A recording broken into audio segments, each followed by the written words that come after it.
আজ পহেলা ফাল্গুন, বসন্তকে বরণ করে নেয়ার দিন। গ্রাম বাংলার প্রকৃতি ইতোমধ্যেই বসন্তকে বরণ করে নিয়েছে ফুলে ফুলে আর কোকিলের ডাকে। আর প্রকৃতি শূন্য এই ঢাকার মানুষকে বসন্তের স্বাদ নিতে হয়েছে নানা আয়োজনের মধ্য দিয়ে। যে আয়োজনের মূল স্থানটি ছিল বরাবরের মতো চারুকলার বকুলতলা। তারিক হাসানের ক্যামেরায় আশিকুর রহমান চৌধুরীর রিপোর্ট।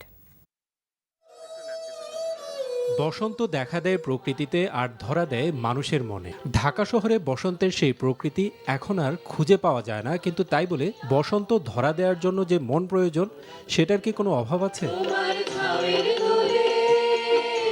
বসন্ত মানুষের মনকে যে কতটা রাগিয়ে দেয় সেটা দেখার জন্য হলেও আসা প্রয়োজন বসন্ত বরণের এই উৎসবে।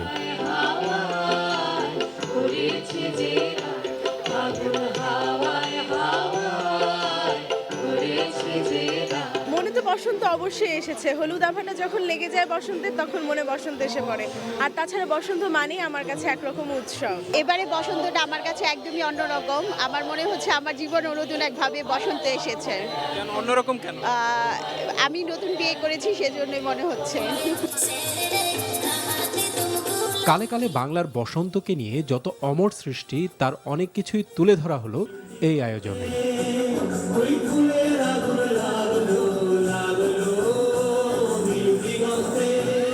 বসন্তের রং মনে লাগার জন্য বয়স যে কোনো বিষয় নয়, তা ফুটে উঠেছে চারুকলার বকুলতলার বসন্ত বরণের উৎসবে। মানুষের বয়স যাই হোক না কেন, হ্যাঁ, বসন্তের যে নবযৌবনের যে একটা ভাব মানুষের মনের মধ্যে, এটাকে আমি পছন্দ করি এবং আমি এটাকে খুব ভালোবাসি এবং সেই জন্যই আমি এসেছি। আমার বয়স কিন্তু অনেক। এই বয়সে কি বসন্ত দোলা দেয় আপনাকে? হ্যাঁ, নিশ্চয়ই। বসন্ত আসলে আমাদের প্রাণের একটা উচ্ছ্বাস, আমাদের আনন্দের একটা বিষয়, নবদিগন্তের একটি বিষয়। তো সে কারণে বাঙালি যতদিন আছে, বাংলার ঋতুগুলো আছে, তার মধ্যে বসন্তটা আমার কাছে মনে হয় খুব একটা উল্লেখযোগ্য একটি মাস। বসন্ত বাতাসে বন্ধুর বাড়ির ফুলের গন্ধ এখন আর খুঁজে পাওয়া যায় না এই ঢাকা শহরে। পাওয়া যায় অপরিকল্পিত নগরায়নের গন্ধ। তাই এ ব্যাপারে একটি বার্তা পৌঁছে দেওয়া ছিল বসন্ত বরণ অনুষ্ঠান আয়োজনের একটি বিশেষ উদ্দেশ্য। ঠিক পলাশ ফুল কিন্তু শহীদ মিনার বা বিভিন্ন জায়গায় পলাশের থোকা গুটি কয়েকটা জায়গায়, কিন্তু সেটা খুবই সীমিত।